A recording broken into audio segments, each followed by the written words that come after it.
Hello, I'm Michael Chigani, and this is Straight Talk. With me today are two very special and very unusual guests to talk about who won, who lost in the Trump-Kim summit in Singapore. Now, let me introduce my guests. Ambassador Takanori Kitamura, you were a former consul general in Hong Kong. Now you're a professor at the Chinese University of Hong Kong, right? Japan Studies, right? Yes. And Michael Kovrig, you are with a group called the Crisis Group. Now you represent Northeast Asia and China in the Crisis Group, right? Okay, now, who won, who lost, right? A lot of people say Donald Trump was outplayed. Some people say Kim Jong-un won. Others say Xi Jinping won in this summit in Singapore. Ambassador, who won, who lost? Well, let me start with my own assessment on the Singapore agreement. And I'd like to point out three keywords to describe my assessment. And the first is vague and unspecified agreement. And the second is, anyway, the first summit meeting. And the third is a very complicated puzzle. So this is my assessment. So your assessment, it was vague and very complicated. Yes. So first, vague and unspecified. Last 25 years, we had a crisis, and two-time crisis was solved, by North Korean commitment to abandon nuclear weapons, but it did not happen. And this time agreement, North Korea says committed to denuclearization of Korean Peninsula, and U.S. says that will provide a guarantee of North Korean regime. And we do not see any specific, and platform. So who won, who lost? There are no specifics. Are you then saying Donald Trump did not achieve what he wanted to achieve? Well, just to put in a very simple way, and the happiest is, Kim Jong-un. He won. Well, won or lost, it depends on the judgment. But, he developed nuclear weapons. And now he has received a global recognition. And he behaved like a global leader. So I think, and he is quite happy. And there's no commitment for him to give up those nuclear weapons. Well, it depends on the follow-up work. Yeah. And the President Trump, he stepped out very brave, step. And it depends on the follow-up. So it's hard to say at this point if he is a loser or not. So it all depends on the follow-up. Now, Michael Kovrig from the Crisis Group, you were actually in Singapore, right? That's right. For that summit. Now, the thing is, I know the Crisis Group actually put out an assessment of that summit. You look at different crises in different parts of the world. Now, the two leaders met, right? Has the crisis that people were fearing, like possible nuclear confrontation, has that gone? It's a great question. The shorter answer is no. But let's keep in mind, this was essentially a manufactured crisis created by the reckless behavior on both sides, but obviously particularly by Kim Jong-un's drive to develop more of a nuclear deterrent than he had already before. He already had quite a credible deterrent, arguably, but by pushing the envelope, by going to a capacity to credibly strike the United States with ICBMs, he then drove the U.S. administration to move beyond President Obama's strategic patience approach to switch to Donald Trump's maximum pressure approach, right? So in the space of months, we've gone from fire and fury to the first ever meeting with a sitting U.S. president and a North Korean leader. That's unprecedented, and it's a big improvement from where we were 6 months ago. But the key question now is whether they can turn that fire and fury into ice and actually put North Korea's nuclear program into a deep freeze. But you said, when I asked you, and you gave a very simple answer, no, the crisis is not gone. Donald Trump said a few days back that the crisis is gone. Americans should no longer fear the threat of nuclear confrontation with North Korea. Well, as Ambassador Kitamura said, the agreement that we have here now is quite broad and vague. It's a repetition essentially of agreements that the North Koreans have made in the past. The only arguable nuances really are the written commitment to security guarantees on the part of the United States. North Korea has just committed again to denuclearize, but they've said that before, and there's no specificity about what that means, what the timetable is, or any of those details. So to truly address the issue in a new way, what we would have liked to see was an actual agreement on a step-by-step, action-for-action process with specific commitments. Let's be clear, nobody really seriously expected a full, detailed agreement on either a peace treaty or denuclearization from this summit, but to at least get a political commitment that sets out a detailed process. What's happened instead is we've had a U.S. agreement to halt military exercises. They've essentially agreed to their half of the freeze for freeze that both the International Crisis Group and China have been advocating. Well, Kim Jong-un had unilaterally frozen testing of nuclear weapons and testing of missiles. So he was already implementing his half of the freeze that the Chinese and others had wanted. This is arguably the U.S. also then now freezing as a precursor to a serious negotiating process that actually goes into the details. All right, now, Ambassador, yeah, you were going to say something. I think we need to see where we stand. You know, North Korea, and without nuclear weapons and missiles, it's just a small and poor country. So how can these weapons be lifted, abandoned? You don't think they will ever lift it? This is quite a logical, you know, an assumption. Are you saying that they will never lift, they will never get rid of their weapons? It depends on follow-up work. But we need to know that where we stand.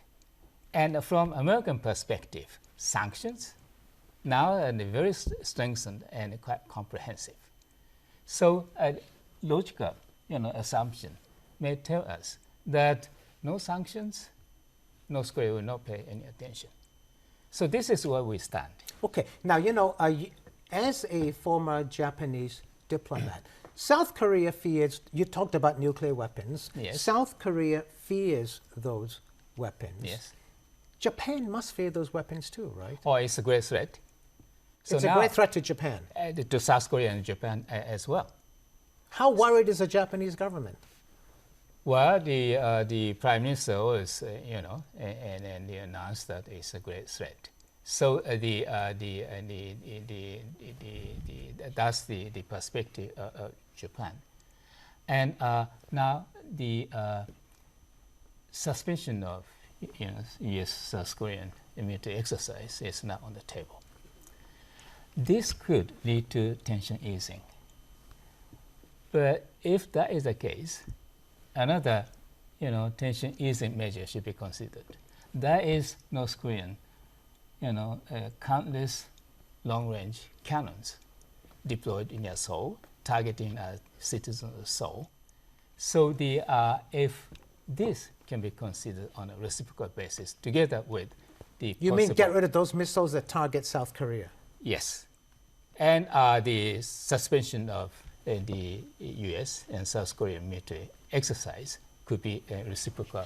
Well, now, the U.S., in fact, the past couple of days have more or less confirmed that the exercises will be suspended.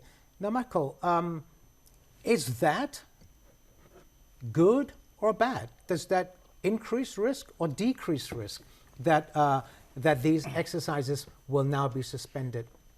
Well, that depends on your perspective. From the perspective of North Korea or China, an end to exercises is excellent news because it's a removal, not a physical removal, but it's an end to American statements of power on the North Korean peninsula, or on the Korean peninsula. And secondly, it's potentially, over the longer term, a reduction of readiness of the U.S. and ROK forces. And that's where the risk is for the U.S. alliance system. But surely the risk is that it's good for North Korea, it's good for China, but the risk increases for Japan and South Korea, right? That's correct. Over the long term, you would have a problem there because you would lose readiness and capability of the forces for joint operations to maintain the defense of South Korea, and then with it, effectively the defense of Japan and the region. So what this really needs to be is just a temporary precursor to then a series of actions on both sides that actually take the negotiations forward. So if this is a goodwill gesture on the part of the United States that then builds trust with the North Koreans, and the North Koreans are actually willing to take concrete reciprocal steps, then it could be the beginning of a good process. Okay. But if the North Koreans just take this and give do nothing back, then we're going to have a problem. All right. Now, before the break, Ambassador, Yes. in your heart, you were a former diplomat. You said earlier that North Korea is a poor country. It doesn't really have that much of an economy, but it's got all these nuclear weapons, and that has made Kim a global leader. Yes. In your heart, do you think that they will really give up nuclear weapons? Well, it depends on the follow-up work. And I think this requires quite a lot of wide-ranged efforts, international community. Well, this time is a top-level commitment. So this gives the political momentum. And the follow-up work may proceed. That's a hope. But I think we need a mechanism and scheme that the commitment will be implemented. All right. I'm going to have to stop just for a moment. See you soon. Don't go away.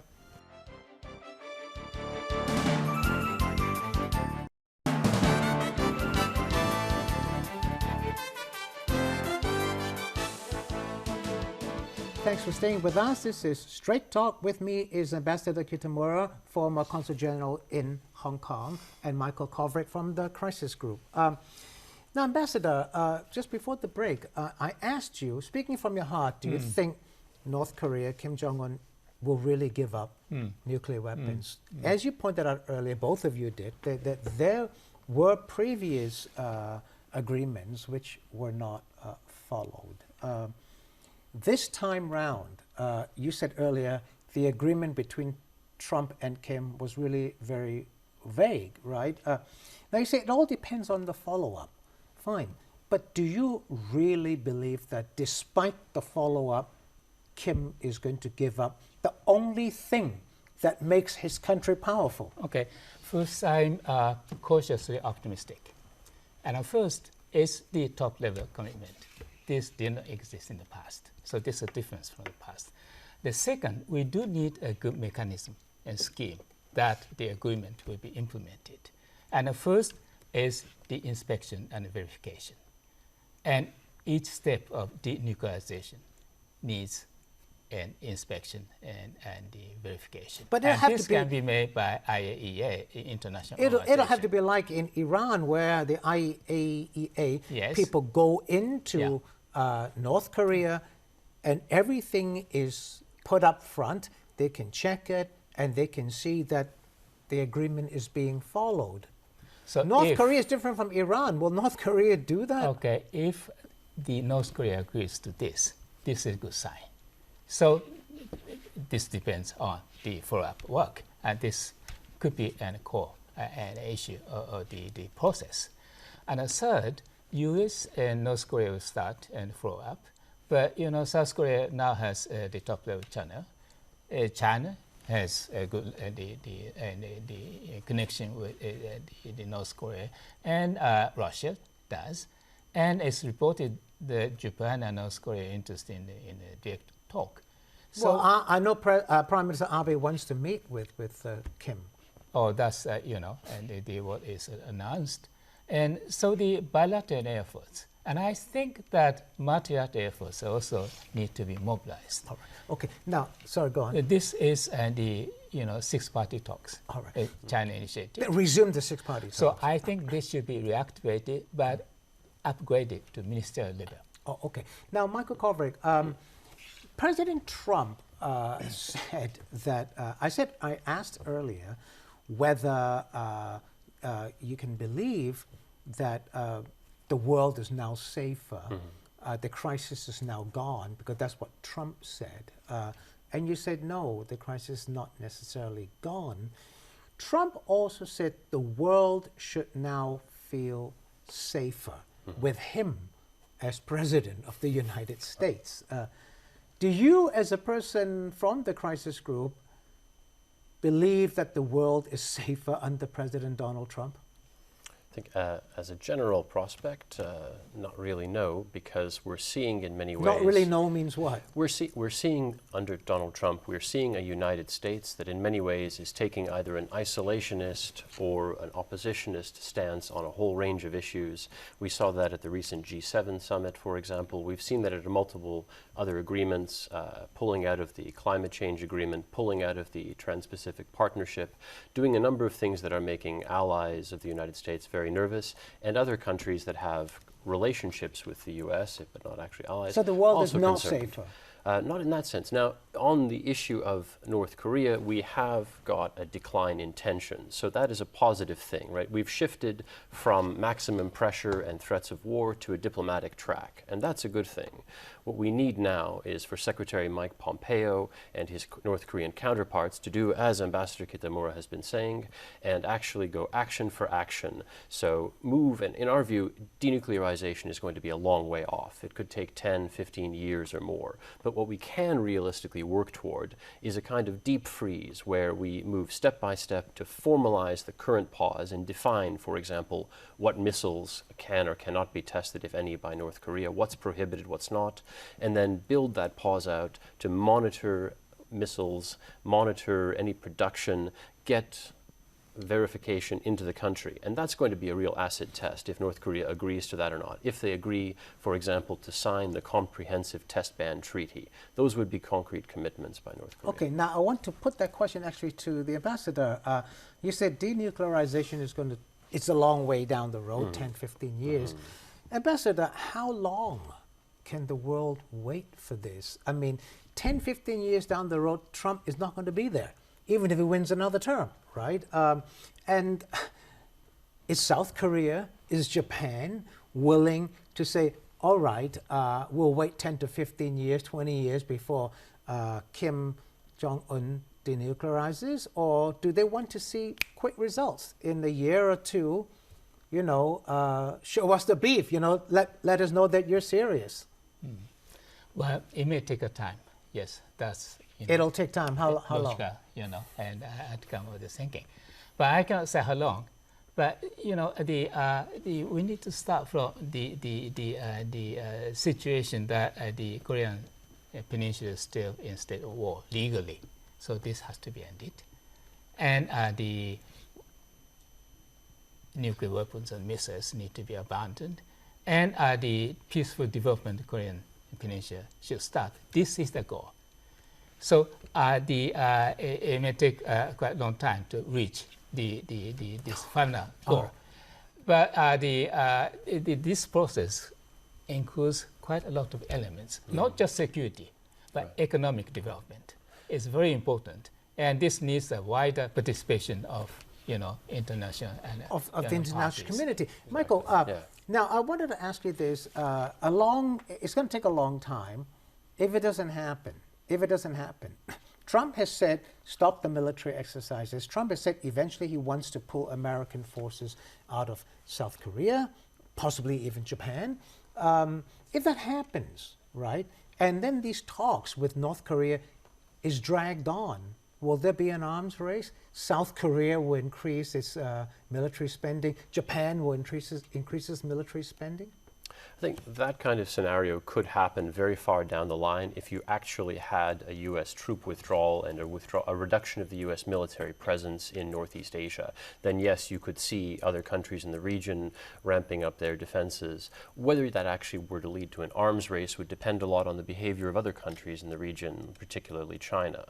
But before we get to that hypothetical scenario, we've actually got to make progress on denuclearization.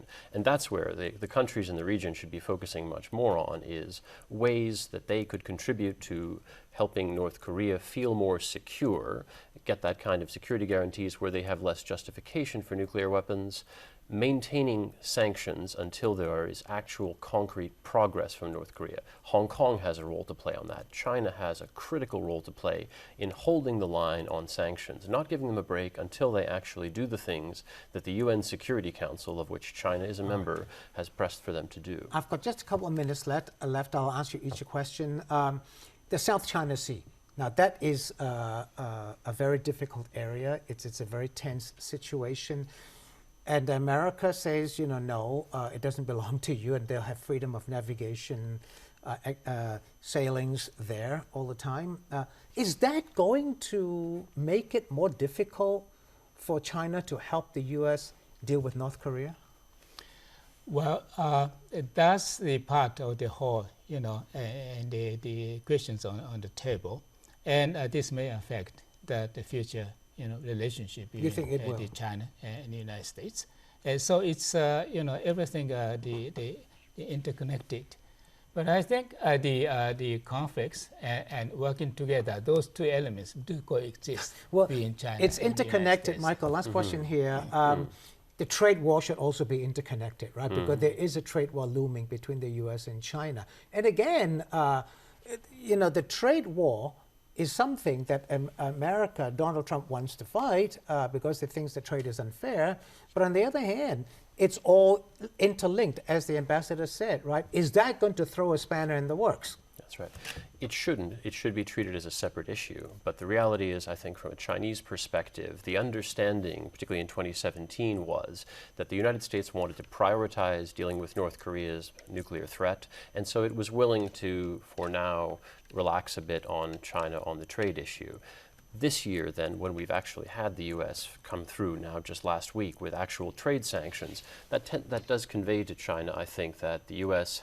feels that the North Korea issue is no longer top priority and now it's trade. That's not actually the case, and China should continue to maintain sanctions and incentives and pressure on North Korea as part of its role as a UN Security Council member. But the trade tensions are likely to make China more reluctant to cooperate with the U.S. I've got to really end it now. I'm so sorry. See you next time. Good evening.